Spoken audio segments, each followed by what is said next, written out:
जी का जो पार्थिव शरीर है उसको इस वक्त अंतिम यात्रा के लिए अपने अंतिम पड़ाव पर लाया जा रहा है।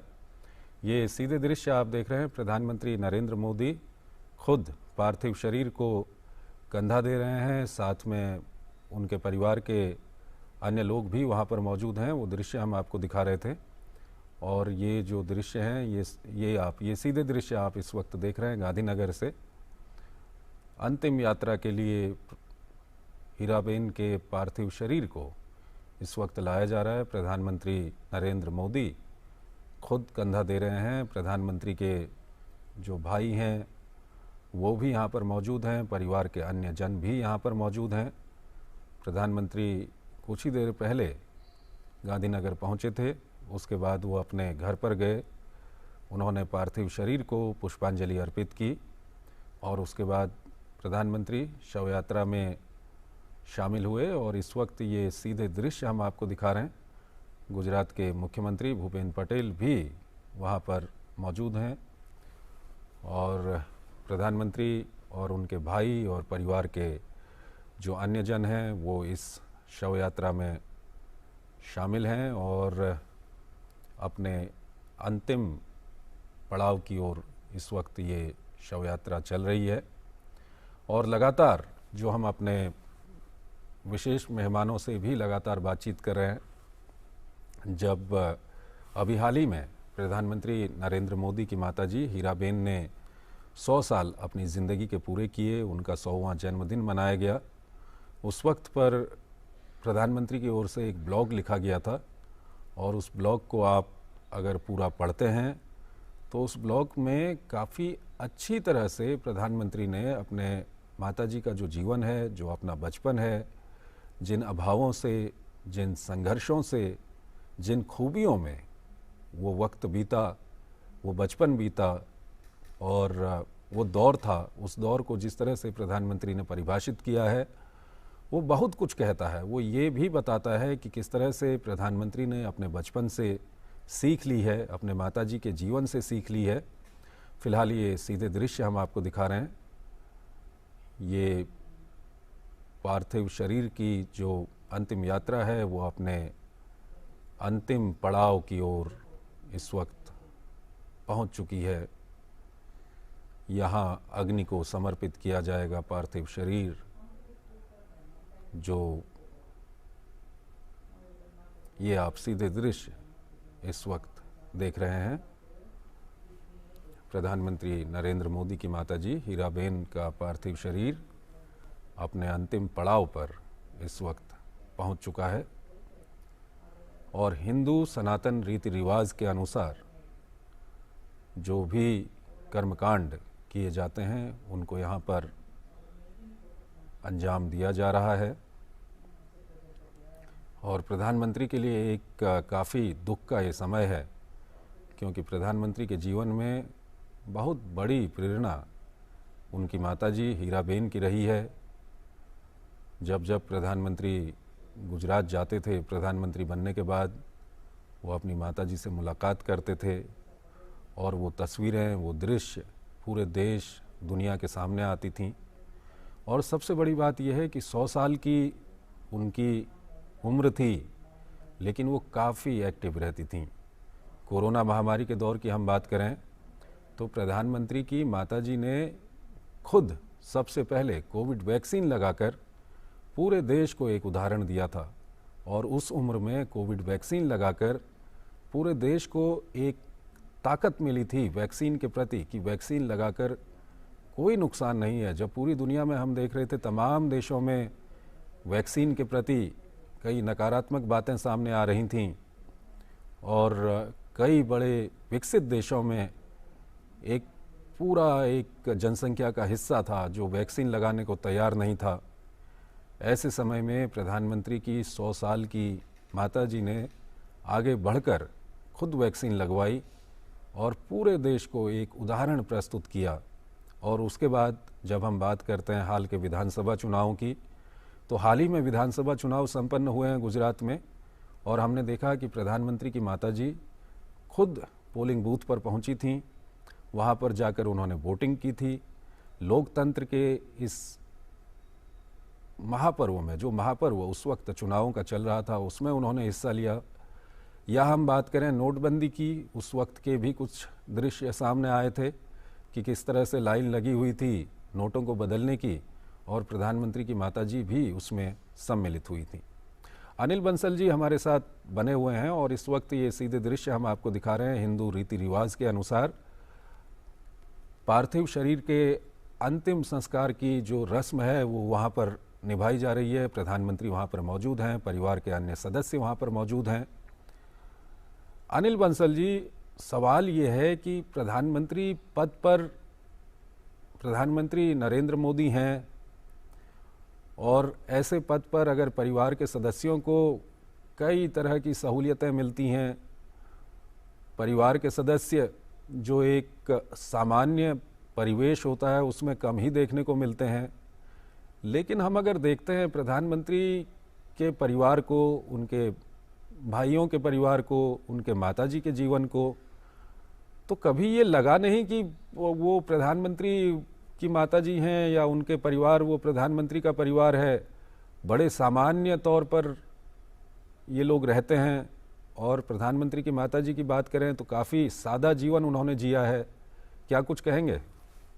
जी के बड़े भाई हैं सोम भाई, और उनके प्रति सोम भाई का नरेंद्र भाई के प्रति काफी लगाव भी रहा है, और नरेंद्र भाई भी सोम भाई का बहुत आदर करते हैं, क्योंकि पिता के बाद एक तरह से सबसे बड़े होने के नाते परिवार का बोझ उन्हीं पर था।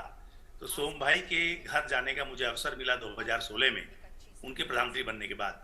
वो खुद गांधीनगर से हमें अपने साथ ले गए, और मैं हैरान था, उनके घर पर न कोई कुक था, न कोई गार्ड था, न कोई नौकर था, और सोम भाई की पत्नी ने खुद पकौड़ी बनाई, चाय बनाई, और मैं और एक मेरे मित्र थे, हम दोनों को उन्होंने प्रेम भाव से नाश्ता कराया। हम सोचते थे इनके साथ एक फोटो ले लें, लेकिन हम कह नहीं पाए संकोचवश। तब सोम भाई ने खुद कहा कि एक फोटो तो हो जाए हम सबका, फिर पता नहीं कब मिलना होगा नहीं होगा। तो मैं उनकी सरलता और सादगी, मैंने पूछा आपके घर में कोई काम वाली नहीं है? तो उन्होंने कहा नहीं नहीं, बहुएं हैं, बहुएं काम पर गई हुई हैं, और कोई बात नहीं। और उनकी पत्नी ने प्रेम भाव से जो पकौड़ी खिलाई, मैं हैरान था, किसी प्रधानमंत्री के बड़े भाई के घर में ये व्यवस्था हो सकती है, जहां कोई तामझाम, कोई लाल बत्ती, कोई किसी गाड़ी पर कोई प्लेट, नेम प्लेट, किसी तरह का कोई मतलब नहीं था। तो बिल्कुल सादगी से, लोगों को तो पता था ये प्रधानमंत्री के बड़े भाई हैं, लेकिन उनके आचरण में, उनके व्यवहार में, उनके रहन सहन में, उनके बातचीत में, आचरण, कोई बात ऐसी नहीं झलकती थी जो उनको आम आदमी से अलग दिखाती हो। तो ये चूंकि हमने देखा, कहीं कोई किस्सा हमने पढ़ा नहीं। रोज हम राजनेताओं के किस्से पढ़ते हैं, उसके भाई ने वहां जमीन घोटाला किया, उसके भाई ने वहां गलत तरीके से नौकरी ले ली, उसके भाई ने वो कारखाना हड़प लिया, उसके भाई ने, भतीजे ने ये कर लिया, उसकी पत्नी के नाम से ये हो गया। लेकिन ये इस मामले में निश्चित रूप से नरेंद्र मोदी प्रारंभ से ही बेदाग रहे हैं। वो 13 वर्ष गुजरात के मुख्यमंत्री थे, तब तो उनका पूरा परिवार अहमदाबाद में ही था।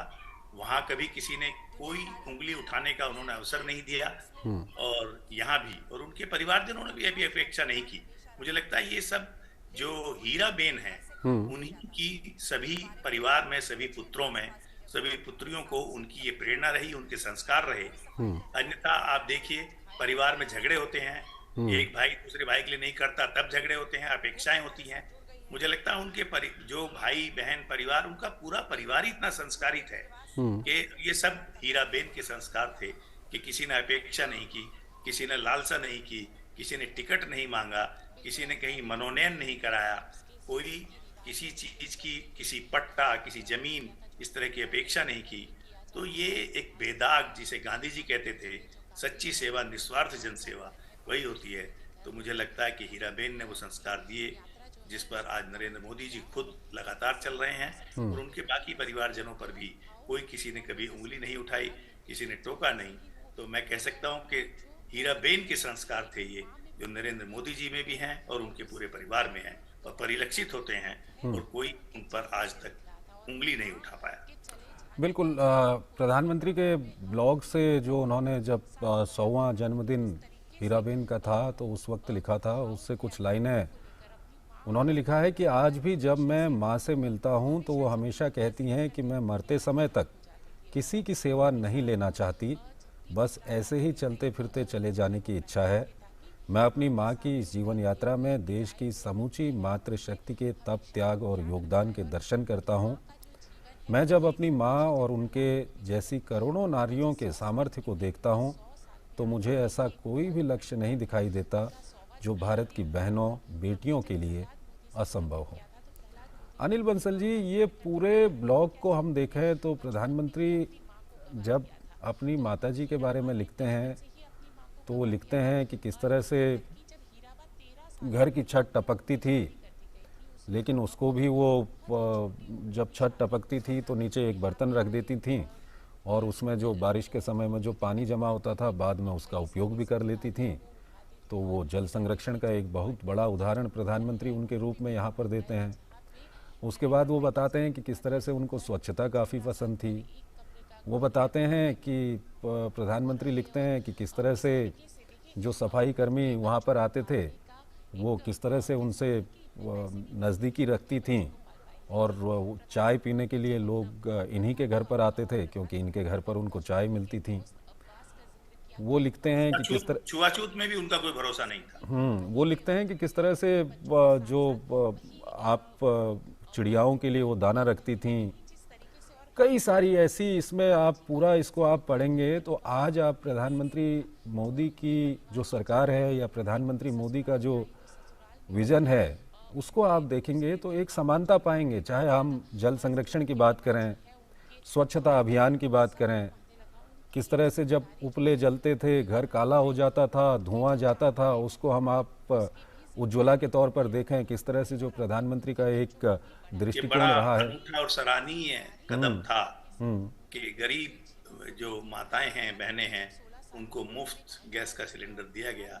ये परिकल्पना कभी किसी के दिमाग में नहीं आई, लेकिन प्रधानमंत्री ने चूंकि खुद अपनी माँ को उनके आंखों से धुएं के कारण आंसू निकलते देखे थे तो उस पीड़ा को उन्होंने उन गरीब माओं की पीड़ा मानते हुए ये एक अनूठा प्रयास कर एक अनूठी पहल की, सबको गैस के सिलेंडर उपलब्ध कराए। और ये प्रधानमंत्री हमेशा कहते रहे कि वो व्यक्ति के हित में भरोसा नहीं रखते, वो मानवता की कल्याण की कामना करते हैं। वसुधैव कुटुंबकम उनका हमेशा संकल्प रहा है, सबका कल्याण हो, ये ना हो कि 100 लोग खुश रहें और लाखों लोग दुखी रहें। इस तरह की व्यवस्था उनके मन में अगर रही है तो ये निश्चित रूप से हीराबेन जी का ही संस्कार था। जैसे आपने बताया कि उनके घर में जो आते थे सफाई कर्मचारी भी, हम जानते हैं हमारे समाज में छुआछूत रहा है, तो उस समय 80, 70, 60 साल पहले ये बड़े साहस की बात थी कि वो सफाई कर्मचारियों से भी पूरी आत्मीयता के साथ सलूक करती थी। ये एक सुधारवादी दृष्टिकोण था, समाज सुधार का बड़ा सपना था उनका, पर्यावरण के प्रति भी उनका संकल्प था, प्रकृति के संरक्षण की चिंता थी। और हम सब जानते हैं कि जो बच्चों को पहली पाठशाला उसकी उनकी माँ होती है, जो संस्कार माँ से मिलते हैं वो जिंदगी भर कोई बच्चा नहीं भूलता। तो माँ बिल्कुल। अनिल जी, ये हम बातचीत जारी रखेंगे। फिलहाल हम दर्शकों को ये सीधे दृश्य गांधीनगर से दिखा रहे हैं जहाँ पर हिंदू सनातन रीति रिवाज के अनुसार जो अंतिम संस्कार किया जाता है वो कर्मकांड जो होते हैं वो वहाँ पर निभाए जा रहे हैं। प्रधानमंत्री नरेंद्र मोदी वहाँ पर मौजूद हैं, परिवार के अन्य सदस्य वहाँ पर मौजूद हैं, प्रधानमंत्री के भाई वहाँ पर मौजूद हैं। ये सीधे दृश्य इस वक्त हम गांधीनगर से आपको दिखा रहे हैं कि हिंदू रीति रिवाज के अनुसार जब अंतिम संस्कार किया जाता है तो अंतिम संस्कार करने से पहले शव को नहलाया जाता है, शव पे लेपन किया जाता है। और ये आप देख सकते हैं, ये हिंदू सनातन रीति रिवाज के अनुसार अंतिम संस्कार की जो परंपरा है वो प्रधानमंत्री नरेंद्र मोदी इस वक्त निभा रहे हैं। उनके परिवार के सदस्य, उनके भाई सब यहाँ पर मौजूद हैं। अनिल जी हमारे साथ बने हुए हैं, वरिष्ठ पत्रकार हैं। अनिल जी, 2014 में प्रधानमंत्री नरेंद्र मोदी जब दिल्ली आए, प्रधानमंत्री बने, तो किसी को ये आशा नहीं थी कि उसके ठीक बाद प्रधानमंत्री स्वच्छ भारत अभियान शुरू करेंगे। और शायद बहुत कम लोगों को इस तरह की आशा रही होगी कि इस तरह का कोई अभियान प्रधानमंत्री की ओर से शुरू किया जाएगा। और आज 2022 है, इन 8 सालों में आप देखिए तो भारत के अंदर स्वच्छता को लेकर के एक मानसिकता ही बदल चुकी है। और उसके बाद जब हम जाते हैं प्रधानमंत्री के बचपन में और सब कुछ हमको जो भी कंटेंट इससे रिलेटेड आज इस ब्लॉग के ज़रिए मिल रहा है, वो लिखते हैं कि किस तरह से उनकी माताजी को स्वच्छता पसंद थी, वो बिस्तर को सलीके से लगाती थीं। तो ये जो सीख है स्वच्छता की, जो बचपन में अपनी माताजी से उन्होंने सीखी और जब उनको मौका मिला वो देश के सर्वोच्च पद पर आसीन हुए, तो उन्होंने इस सीख को देशवासियों के सामने भी रखा। अनिल जी, देखिए, स्वच्छता के मार्ग में सबसे बड़ी बाधा जो मल विसर्जन को उन्होंने पाया, तो इसके लिए आवश्यक था कि शौचालयों की व्यवस्था। हाँ, तो पूरे देश में ये शौचालयों का एक अभियान चलाया गया, मुफ्त शौचालय, उसमें सरकार ने योगदान किया, क्योंकि लोग खुले में शौच करते थे, इससे दुर्गंध भी फैलती थी और गंदगी भी फैलती थी। फिर कूड़े के बारे में लेकर किया गया और इसका प्रभाव हुआ है। और काफी, मैं ये तो नहीं कह सकता कि 100% लोग शुद्धता के प्रति अपने कर्तव्य का निर्वाह कर रहे हैं। सरकार के सहयोग में, सरकार की प्रेरणा में, सरकार के चेतना जगाने में कोई कमी नहीं रही है। पर अभी हम लोग चूंकि खुद डल हैं, अभी हम जो सैकड़ों वर्षों का हमने एक बीमारी पाल रखी है, उसको करने में समय लगता है। पर जो इनका विजन था प्रधानमंत्री का कि पूरी दुनिया में लोग जाते हैं, बाहर की सफाई की अपने देश में आकर सराहना करते हैं, तो फिर टूरिज्म के प्रमोशन का भी इससे जुड़ाव है, स्वास्थ्य का बहुत बड़ा जुड़ाव है। अगर स्वच्छता नहीं होगी तो गंदगी के कारण बीमारियां बढ़ेंगी ही। ये जो उन्होंने सोचा स्वच्छ भारत स्वस्थ भारत, तो स्वच्छ भारत होगा, स्वस्थ भी होगा, और इससे दुनिया में भारत की धाक बढ़ेगी। और जो हमारे पास टूरिज्म का उनका एक सपना है कि आज दुनिया के दूसरे देशों में टूरिज्म है, तो भारत में भी पर्यटन इसका विकास होगा, पर्यटक आएंगे, सबकी आय बढ़ेगी और दुनिया भारत की संस्कृति और यहाँ के प्राचीन स्मारक और दूसरे जो यहाँ के प्राकृतिक स्थल हैं उनको देखेगी। और भारत एक जो विश्व गुरु बनने का उनका सपना है, बनाने का भारत को, वो पहले से रहा है। और आज महाशक्ति, ये सभी मानते हैं कि एशिया 21वीं सदी एशिया की होगी और उसमें भारत महाशक्ति होगा। वो जो विजन लेकर, वो कोई 5 साल का या 10 साल का विजन लेकर नहीं सोच रहे हैं, वो 25 साल का विजन लेकर, अभी उन्होंने पूरी शताब्दी का 75 वर्ष आजादी के हुए हैं, 100 वर्ष का विजन उन्होंने दिया है।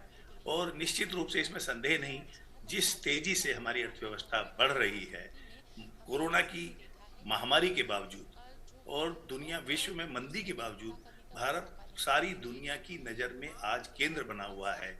विश्व की बड़ी से बड़ी आर्थिक शक्ति भारत की ओर देख रही है। सबको लगता है यहाँ निवेश किया जा सकता है, यहाँ शांति है, यहाँ विकास का वातावरण है। तो ये जो स्थिति आई है, ये प्रधानमंत्री जी के इस विजन के कारण ही आई है कि ठीक है अनिल जी, इसी बात को हम आगे बढ़ाना चाहेंगे। फिलहाल हम दर्शकों को बता दें कि ये सीधे दृश्य हम इस वक्त गांधीनगर से दिखा रहे हैं, जहां पर प्रधानमंत्री नरेंद्र मोदी की माताजी हीराबेन का अंतिम संस्कार की प्रक्रिया इस वक्त चल रही है। हिंदू सनातन रीति रिवाज के अनुसार अंतिम संस्कार की जो कर्मकांड हैं, जो अंतिम संस्कार की जो रस्में हैं, वो यहाँ पर निभाई जा रही हैं। और हम लगातार बातचीत कर रहे हैं कि कितनी बड़ी प्रेरणा प्रधानमंत्री नरेंद्र मोदी के लिए उनकी माताजी हीराबेन थीं। प्रधानमंत्री ने जो ब्लॉग लिखा है उसकी कई लाइन्स हम लगातार अपने दर्शकों को भी बता रहे हैं और उस पर अपने विशेष मेहमानों से बातचीत भी कर रहे हैं, क्योंकि इस ब्लॉग में प्रधानमंत्री ने अपनी माताजी को जिस तरह से डिफ़ाइन किया है, उसको अगर हम पढ़ते हैं तो आज प्रधानमंत्री की जो सोच है, जो नीतियां हैं, जो उनकी दूरदर्शिता है, वो सब उसमें परिलक्षित होता है। अनिल जी, एक जगह वो लिखते हैं कि आज अगर मैं अपनी माँ और अपने पिता के जीवन को देखूं तो उनकी सबसे बड़ी विशेषताएं रही हैं ईमानदारी और स्वाभिमान। गरीबी से जूझते हुए परिस्थितियां कैसी भी रही हों, मेरे माता पिता ने ना कभी ईमानदारी का रास्ता छोड़ा, ना ही अपने स्वाभिमान से समझौता किया। उनके पास हर मुश्किल से निकलने का एक ही तरीका था, मेहनत, दिन रात मेहनत। अनिल जी, 2014 के बाद 8 साल हो गए हैं। भ्रष्टाचार का कोई भी मामला मोदी सरकार पे अभी तक नहीं आया है। ईमानदारी और स्वाभिमान, चाहे आत्मनिर्भर भारत की हम बात करें या दुनिया में जिस तरह से भारत अपने रसूख को दिखाता है उसकी बात करें, तो ये प्रधानमंत्री की हर बातों में, हर वक्तव्य में ये परिलक्षित भी होता आया है। साथ ही मेहनत, दिन रात मेहनत, वो भी हम प्रधानमंत्री की मेहनत को अगर हम देखें तो आज वो बंगाल में होते हैं, कल केरल में होते हैं, परसों वो महाराष्ट्र में होते हैं। शायद ही ऐसा कभी दिन रहा हो कि आपको 2-3 दिन लगातार ऐसे मिले हों जब प्रधानमंत्री आपको सक्रिय ना दिखाई दें। तो इसे आप किस तरह से देखेंगे? ईमानदारी, स्वाभिमान, मेहनत। प्रधानमंत्री जी खुद कहते रहे हैं कि परिश्रम का कोई विकल्प नहीं है और सफलता का कोई शॉर्टकट नहीं होता है।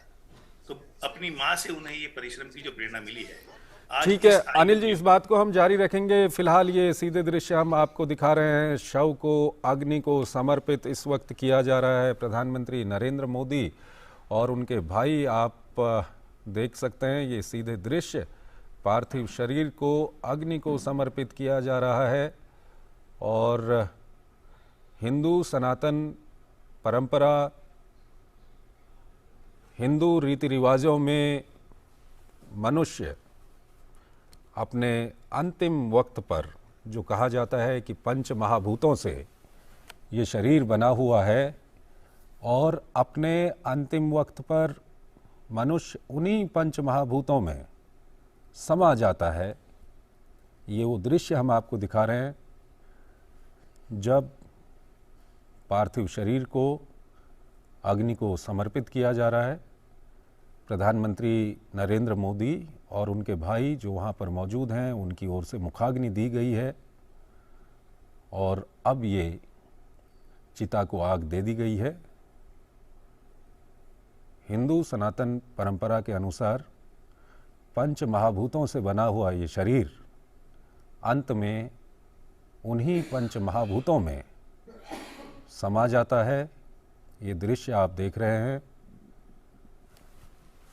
वो हीराबेन जिनकी तस्वीरें जब से प्रधानमंत्री नरेंद्र मोदी देश के प्रधानमंत्री बने हैं, उनकी तस्वीरें, उनके दृश्य लगातार देश और दुनिया के सामने आते रहे हैं। कई तरह से वो दृश्य आए। 100 साल की उनकी ज़िंदगी, हाल ही में उन्होंने अपना 100वां जन्मदिन मनाया, लेकिन अपने अंतिम पल तक वो सक्रिय रहीं।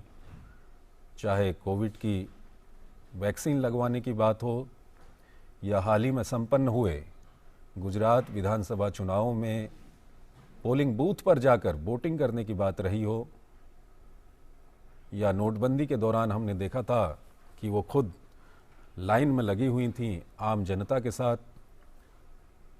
सक्रिय हीराबेन की जीवन यात्रा अब अग्नि को समर्पित हो गई है। पंच महाभूतों से बना हुआ ये शरीर अग्नि को समर्पित हो गया है और ये शरीर उन्हीं पंच महाभूतों में समा जाएगा। आप देख सकते हैं हिंदू सनातन रीति रिवाज के अनुसार अंतिम संस्कार की जो प्रक्रिया है, उस प्रक्रिया को इस वक्त मूर्त रूप दिया जा रहा है। हीराबेन के बेटों के द्वारा मुखाग्नि दी गई है। प्रधानमंत्री नरेंद्र मोदी, उन्होंने भी मुखाग्नि दी। और एक माँ के लिए इससे सफल यात्रा क्या हो सकती है कि अभाव में, गरीबी में बीती हुई ज़िंदगी, और उन्होंने अपने बच्चों को ऐसे संस्कार दिए, ऐसी शिक्षा दी कि आज एक पुत्र भारत के सर्वोच्च पद पर आसीन है। और न सिर्फ भारत के सर्वोच्च पद पर आसीन है, बल्कि उसका नाम आज देश और दुनिया के शीर्ष नेताओं में लिया जाता है, शीर्ष ताकतवर नेताओं में लिया जाता है, शीर्ष विख्यात नेताओं में लिया जाता है। ये एक सफल जीवन है, जो जीवन इस लोक में खत्म हो गया। पार्थिव शरीर अग्नि को समर्पित किया जा रहा है पंच महाभूतों से बना हुआ ये शरीर फिर पंच महाभूतों में समा जाएगा और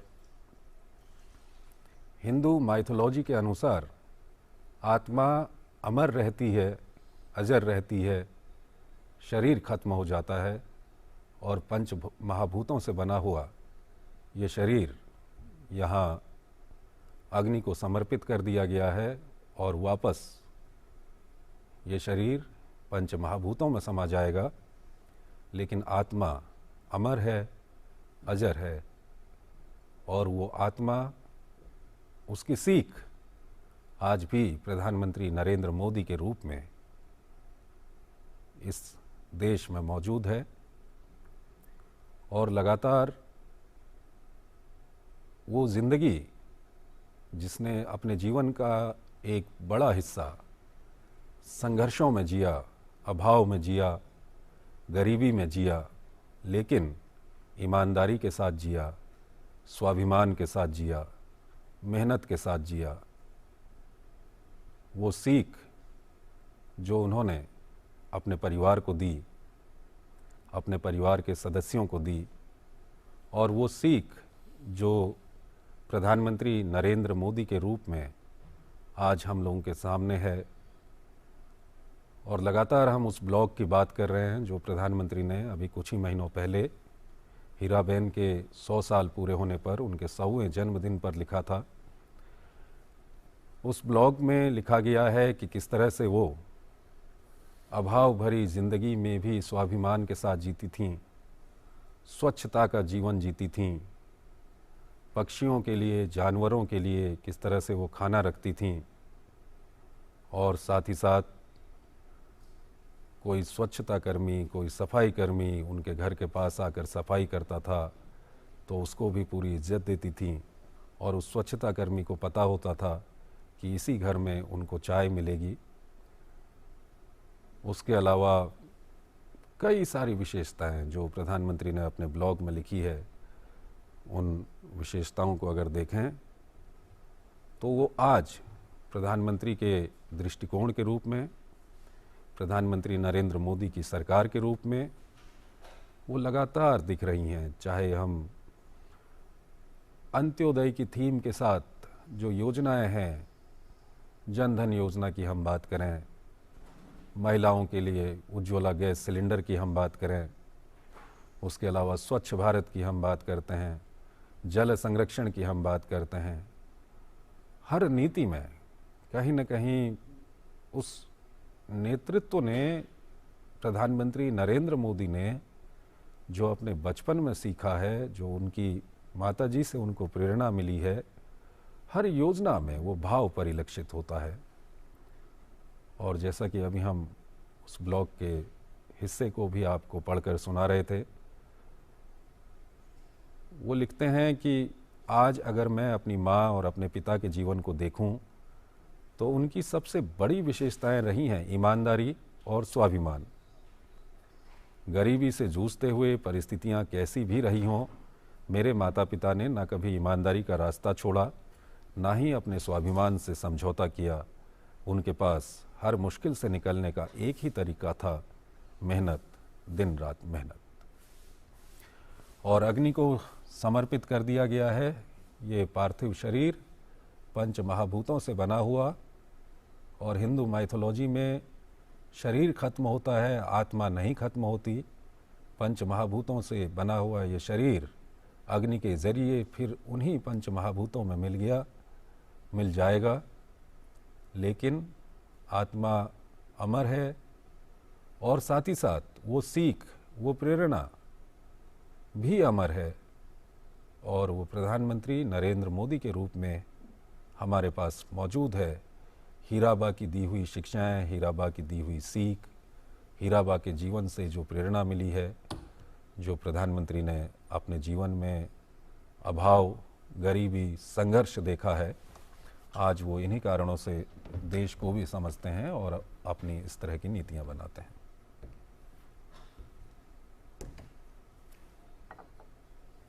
अनिल बंसल हमारे साथ लगातार बने हुए हैं। अनिल जी, पंच महाभूतों से बना हुआ ये शरीर वापस पंच महाभूतों में इस वक्त समा रहा है, मुखाग्नि दे दी गई है, लेकिन आत्मा अमर है और वो सीख भी अमर है जो प्रधानमंत्री को एक माँ से मिली है। देखिए आप, हमारे वेदों में कहा गया है कि शतायु, जो पुण्यात्मा दिव्यात्मा है, उनको शतायु होने की कल्पना की गई है।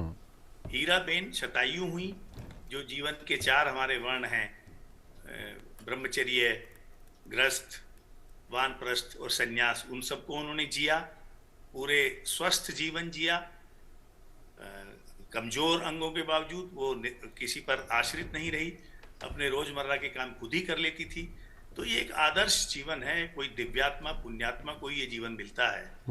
और जो संस्कार की आप बात कर रहे हैं, प्रधानमंत्री जी ने कभी अपने को प्रधानमंत्री नहीं कहा, उन्होंने पहले दिन ही कहा था मैं प्रधान सेवक हूं। तो ये जो एक भावपूर्ण एक सेवा भाव है, जो मन में संस्कार है, जिसमें जो आपने कहा स्वाभिमान है लेकिन अहंकार नहीं।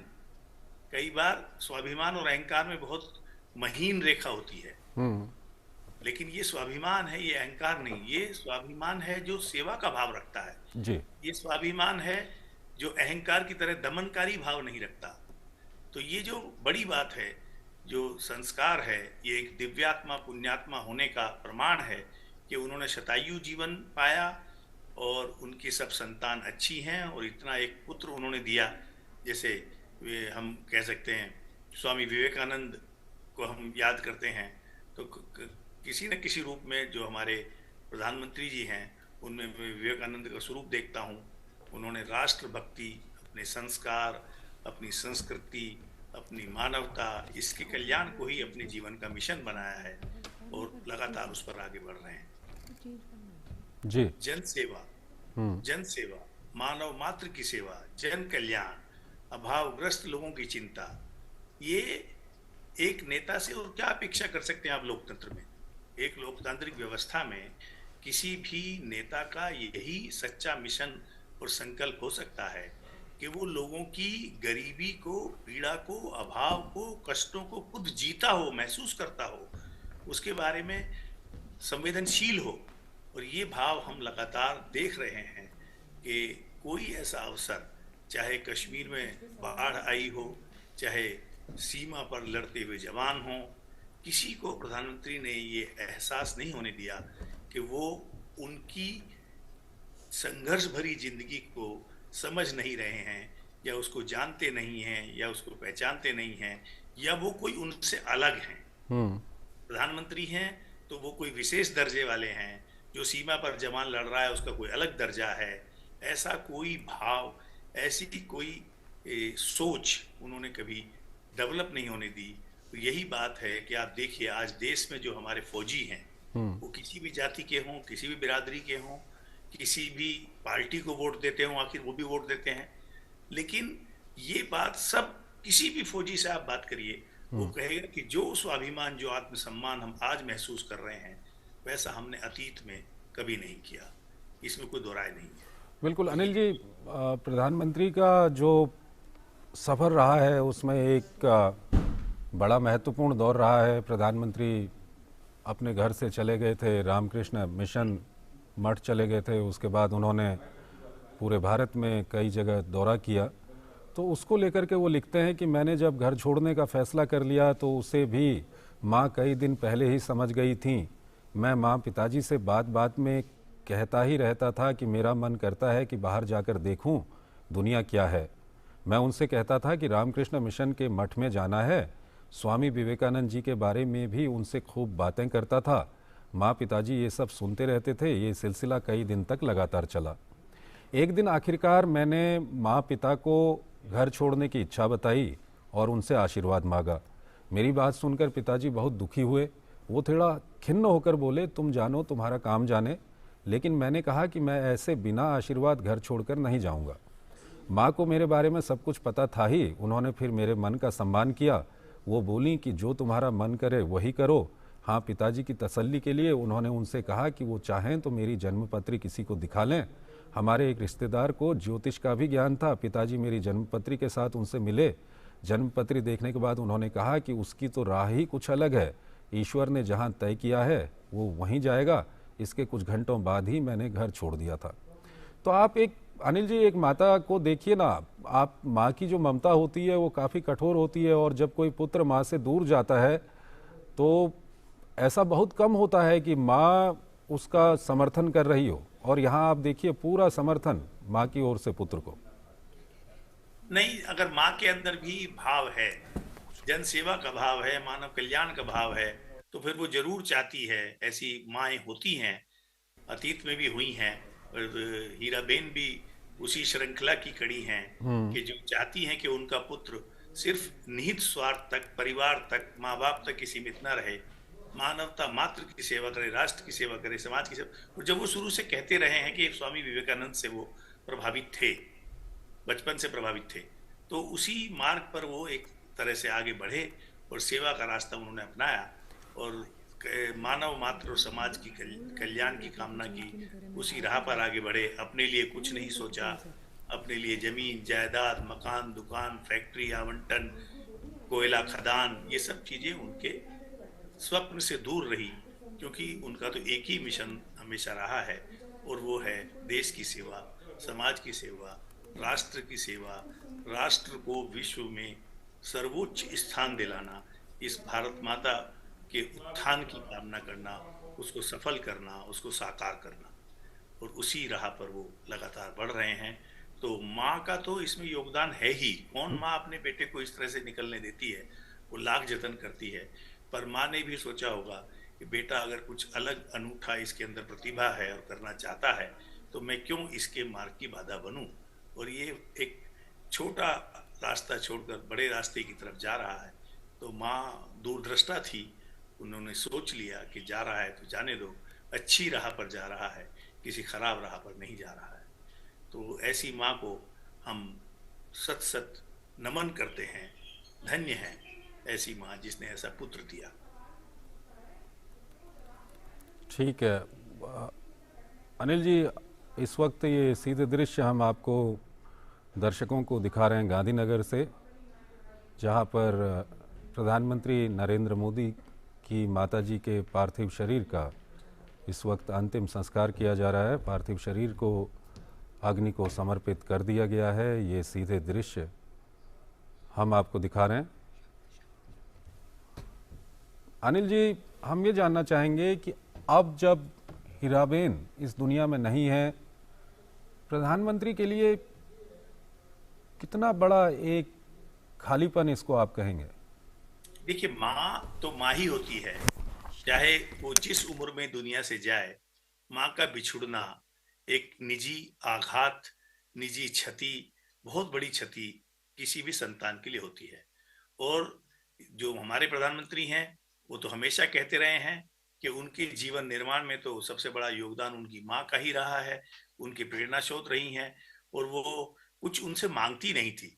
जब वो जन्मदिन पर भी जाते थे तो अपनी जो उनकी जमा पूंजी जो उन्होंने रखी होगी, उसमें से 11 रुपए या 51 रुपए या 101 रुपया प्रधानमंत्री को देती थी। और इस तरह का उनका एक भावपूर्ण रिश्ता था। तो प्रधानमंत्री, मुझे लगता है कि अब और ज्यादा दृढ़ निश्चय के साथ, और ज्यादा संकल्प के साथ, और ज्यादा ऊंचे इरादों के साथ जो माँ के दिखाए रास्ते पर और आगे तेजी से बढ़ेंगे, और दृढ़ता के साथ जो लोगों की अपेक्षाएं हैं, जो देश की आवश्यकताएं हैं, जो विश्व में भारत का गौरव बढ़ाने की जरूरतें हैं, उन पर और ज्यादा फोकस करेंगे। मुझे लगता है उसमें वो, अभी भी हम लोग सोचते ही हैं कि ये कितने घंटे काम करते हैं, 18 घंटे करते हैं, 20 घंटे करते हैं, सोते हैं कि नहीं सोते हैं, और क्या ये जड़ी बूटी लेते हैं कि इनके चेहरे पर हमेशा तेज होता है। वो हालांकि कहते भी हैं कि वो नियमित रूप से योग करते हैं और संतुलित और संयमित आहार लेते हैं, पर कहीं ना कहीं एक इच्छा शक्ति है, जो आपने कहा स्वाभिमान है, इच्छा शक्ति है। और कई बार ईश्वर आपको प्रेरित करता है, वो शक्ति देता है कि और जो अच्छी राह पर चल रहा है, वो और ज्यादा समय तक, और ज्यादा गति से उस राह पर चलता जाए, सबका कल्याण करता जाए, सबके हितों के बारे में सोचता जाए, न्यायिक व्यवस्था देता जाए लोगों को। ये मुझे लगता है प्रधानमंत्री अब और ज्यादा दृढ़ता के साथ और अटल विश्वास के साथ और निश्चय के साथ अपने इस मिशन को आगे बढ़ाएंगे।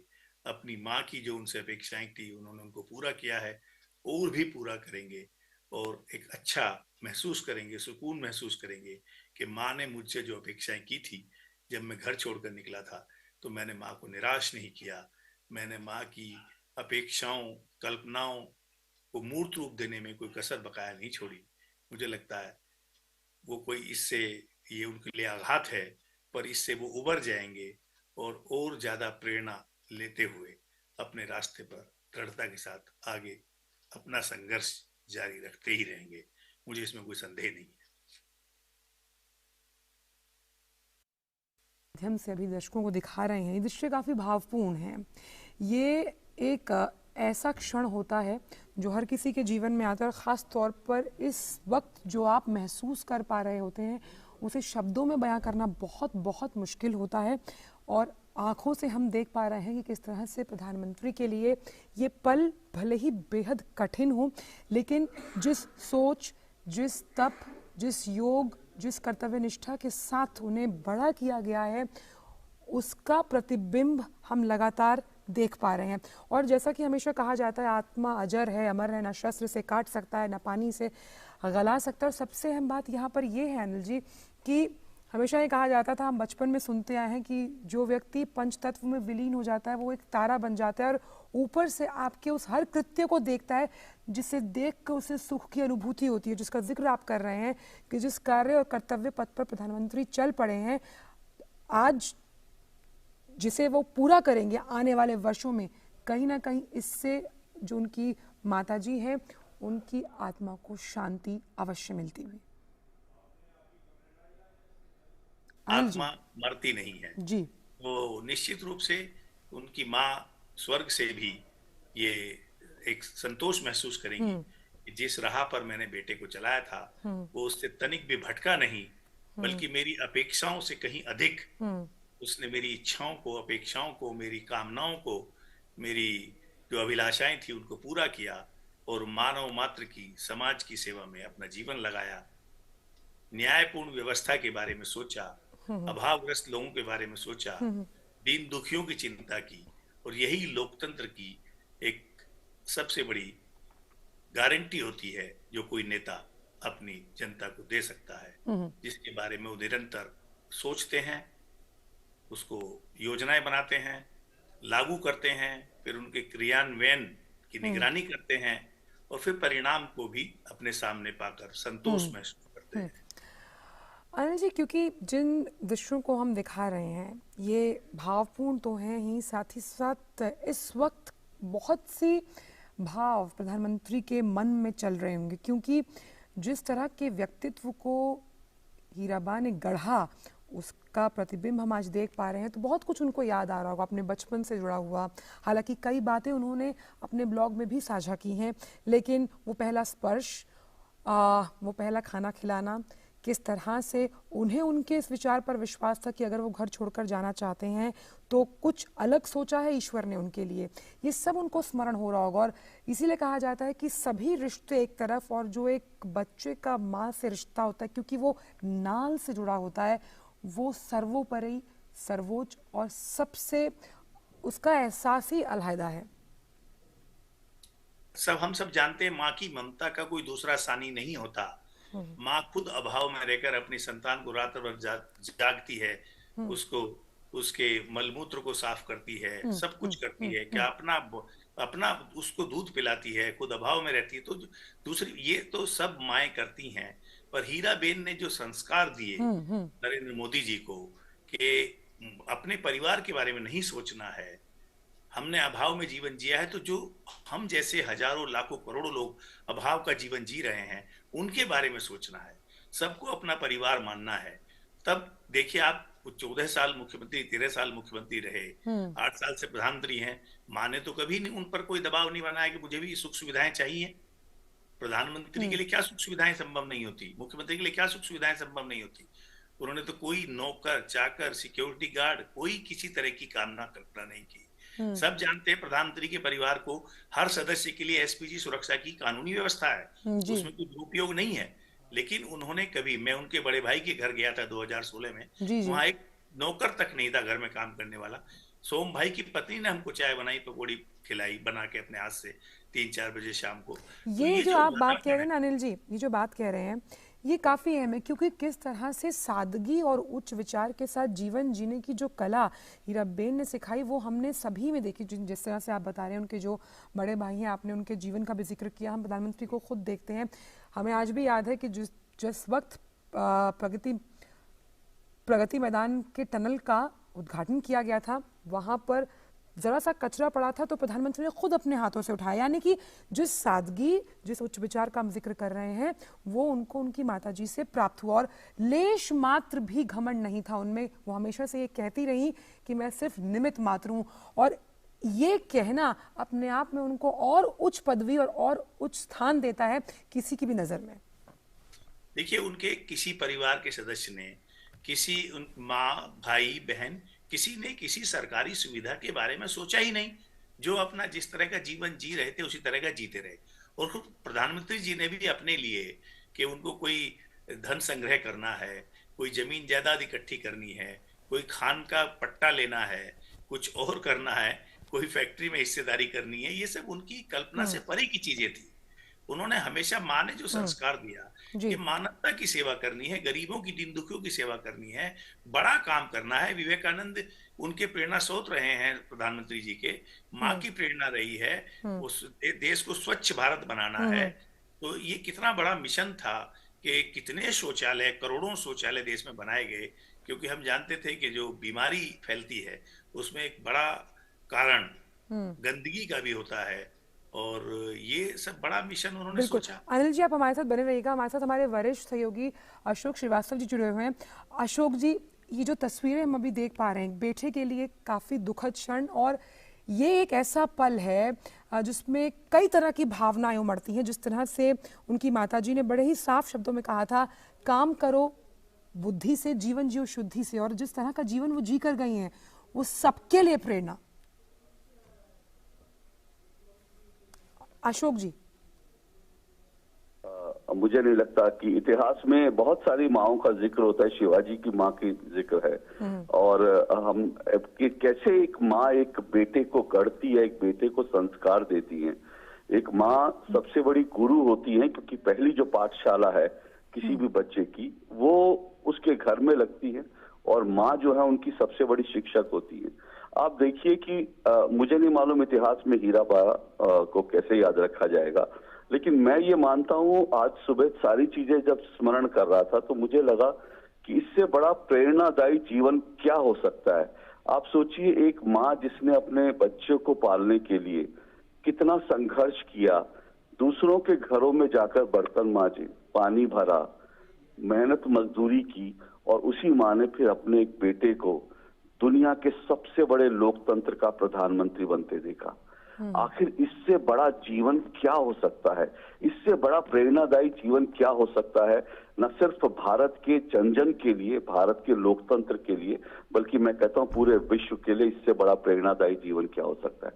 आप देखिए, हम आज इस देश में ही नहीं, बल्कि अगर मैं प्रधानमंत्री नरेंद्र मोदी की बात करूं तो वो विश्व के सबसे लोकप्रिय नेताओं में से एक हैं। और अगर विश्व के सबसे लोकप्रिय नेताओं में से एक हैं तो उनके अंदर जो क्वालिटीज है, मैं अभी सुन रहा था, आप लगातार हम लोग उनकी बात कर रहे हैं कि किस तरह से उन्होंने प्रधानमंत्री का पालन पोषण किया और उसके बाद क्या संस्कार दिए। आज देखिए, आज प्रधानमंत्री नरेंद्र मोदी के चेहरे पर जो है आज गंभीरता जरूर है। उन्होंने अपनी भावनाओं पर कैसे काबू रखा होगा, ये बड़ी बात है। किस बेटे के लिए, इससे बड़ा किसी बेटे के लिए इससे बड़ा दुख का विषय, इससे बड़ा दुख की खबर क्या हो सकती है जब वो अपनी माँ को जाता हुआ देखे, माँ की अंतिम यात्रा देखे, माँ को अपने कंधे पर उनकी शव यात्रा लेकर जाए। किसी भी बेटे के लिए, पुत्र के लिए इससे बड़ा शोक जो है कोई नहीं हो सकता। लेकिन ये माँ के संस्कार ही हैं कि प्रधानमंत्री नरेंद्र मोदी आज पूरी गंभीरता से उन्होंने अपने भावनाओं पर काबू किया हुआ है। वो अपनी भावनाएं प्रकट नहीं कर पा रहे हैं। उनके अंदर जो एक जो समुद्र उमड़ रहा होगा, भावनाओं का जो ज्वार उमड़ रहा होगा, उसको वो प्रस्फुटित नहीं होने दे रहे। उस पर अगर नियंत्रण करके, और आज भी अगर प्रधानमंत्री ने ये ऐलान किया, उन्होंने ट्वीट जो किए हैं कि आज भी वो लगातार जो उनके सार्वजनिक कार्यक्रम है, उन कार्यक्रमों में वो बने रहेंगे जो उनको जिम्मेदारी मिली हुई है एक प्रधानमंत्री के तौर पर। और आंचल, हमें भूलना नहीं चाहिए कि आज प्रधानमंत्री नरेंद्र मोदी को करीब करीब 8 साल हो गए हैं और इन 8 साल में उन्होंने एक दिन का अवकाश नहीं लिया है। ये माँ के संस्कार हैं, ये माँ के संस्कार हैं कि उन्होंने कहा कि बेटे आप जिस काम में जा रहे हो, जो जिम्मेदारी आपको मिली है उसके लिए अपना सब कुछ झोंक दो। और आज देखिए आप, माँ जब उनकी छोड़कर गई हैं तब भी वो अवकाश नहीं ले रहे, छुट्टी नहीं ले रहे, बल्कि अपने जिस कर्तव्य के लिए उनको जिम्मेदारी, जो उनका कर्तव्य पथ है, उस कर्तव्य पथ पर वो निरंतर आगे बढ़ रहे हैं, बिना किसी दुख के, बिना किसी संवेदना के, पूरी संवेदनशीलता के साथ। तो ये माँ के संस्कार हैं आंचल, और इससे बड़ी बात क्या हो सकती है। और मैं फिर कह रहा हूँ, इतिहास में हीरा बा का जीवन जो है ना, वो एक बहुत प्रेरणादायी जीवन के रूप में मैं मुझे लगता है कि ये कहने में मुझे कोई संकोच नहीं है कि बच्चों को, छोटे बच्चों को पाठ्य पुस्तकों में हीरा बा का जीवन जो है एक प्रेरणादायी माँ के रूप में जो है वो अगर पढ़ाया जाए तो कोई गलत नहीं होगा, क्योंकि उनके जीवन से बहुत सारी महिलाएं प्रेरणा ले सकती हैं। क्योंकि हम जानते हैं प्रधानमंत्री उनसे प्रेरणा लेते थे, और वो हीरा बा जो हैं वो प्रधानमंत्री के रूप में जो उन्होंने जो कुछ शिक्षा दी वो उनको देखते थे। मैं अभी मुझे याद आ रहा था आंचल, ये भी बहुत इंपॉर्टेंट, मैं ये बताऊं कि वो दोनों के बीच संबंध किस तरह का था। आप ये देखिए कि एक बेटा जो है जब वो किसी पद पर पहुंच जाता है, जब वो इतने बड़े देश का, इतने बड़े लोकतंत्र का प्रधानमंत्री बन जाते हैं, वो अपनी माँ के लिए चाहते तो बहुत कुछ कर सकते थे, लेकिन माँ ने कभी बेटे से डिमांड नहीं की, और बेटे को पता था कि मेरी माँ जो है ये पसंद नहीं करेगी। और ये इतने बड़े लोकतंत्र का प्रधानमंत्री और उनकी माँ किस तरह से साधारण जीवन में, मुझे याद है उनकी जब तस्वीरें, उनके परिवार की तस्वीरें आती थी जब वो प्रधानमंत्री नरेंद्र मोदी माँ से मिलने जाते थे, बहुत सारे लोग ओछी टिप्पणियां करते थे, कैमरा ये वो, कि भाई कैमरे के साथ माँ से मिलने गए, लेकिन ये किसी ने नहीं देखा कि उस कैमरे में उनकी माँ के जहाँ रहती हैं वहां जो घर की दीवारों का जो प्लास्टर है वो भी उखड़ा हुआ प्लास्टर दिखता था, साधारण सा जो फर्नीचर है वो दिखता था। तो आप सोचिए एक प्रधानमंत्री, देश के प्रधानमंत्री की माँ जो है कितने साधारण तरीके से रहती थी। और ये सब कुछ चीज है, यही तो प्रधानमंत्री नरेंद्र मोदी को संस्कार मिले। आज अगर वो अपने काम में आज भी लगे हैं, निरंतर लगे हैं, तो ये माँ के संस्कार हैं और कुछ नहीं है। और मैं एक घटना का और जिक्र कर दूं आंचल कि प्रधानमंत्री जी के जो भाई हैं उनके बेटे का ट्रांसफर हुआ था एक समय में, और प्रधानमंत्री जो है जब उनका ट्रांसफर हुआ तो परिवार में एक बार जो है ये बात हुई कि भाई क्या ये नरेंद्र मोदी जी को बताना चाहिए क्या इस ट्रांसफर के बारे में। तो उनकी माँ ने कहा बिल्कुल नहीं, वो इस बात को पसंद नहीं करेंगे, और परिवार ने उस विषय को बिल्कुल नहीं उठाया। बाद में ये बताया जाता है कि बाद में परिवार के सूत्र बताते हैं जब उनको पता चला, जब नरेंद्र मोदी जी को, तो उन्होंने पूछा कि ये ट्रांसफर रूटीन है कि कैसे है, तो सब लोगों ने हंस के बताया नहीं रूटीन है, आप बिल्कुल चिंता मत कीजिए। तो ये एक परिवार के संस्कार आप देखिए, इससे बड़ी बात क्या हो सकती है। बिल्कुल ये संस्कार हैं, और यही हमने देखा कि कर्तव्य परायणता के साथ कठोर परिश्रम का जो संदेश और जिस तरह से उन्होंने प्रधानमंत्री को गढ़ा वो हम देख पा रहे हैं। और प्रधानमंत्री ने जिस तरह से अपनी मां के पार्थिव शरीर को कंधा दिया, अब वो पंचतत्व में विलीन हो गई हैं। और इसलिए कहा जाता है कि जिस तरह से माँ की कमी कोई पूरी नहीं कर सकता, लेकिन आत्मा अजर है, अमर है। और ख़ास तौर पर आज का जो ये दिन है भले ही काफ़ी भावपूर्ण है प्रधानमंत्री के लिए, लेकिन अपनी सभी भावनाओं को वो कहीं ना कहीं नियंत्रित किए हुए आज काम भी कर रहे हैं। बहुत बहुत शुक्रिया अशोक जी, तमाम संस्मरणों को हमसे साझा करने के लिए। साथ ही आपका भी अनिल जी, तमाम जो अनुभव हैं और किस तरह से आज की पूरी यात्रा है उस पर जानकारी देने के लिए। तो फिलहाल इस पेशकश में इतना ही, दीजिए इजाज़त, नमस्कार।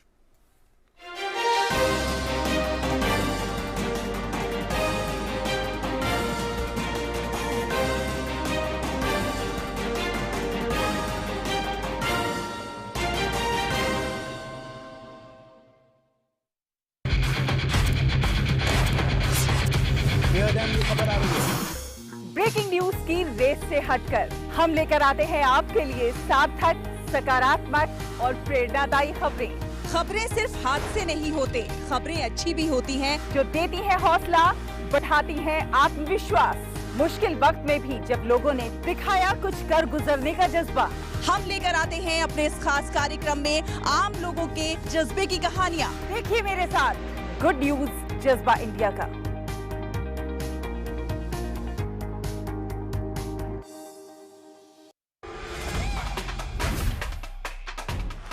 साल 2022 खेलों की दुनिया में कई यादगार पल लेकर आया। अर्जेंटीना बना फुटबॉल का विश्व चैंपियन।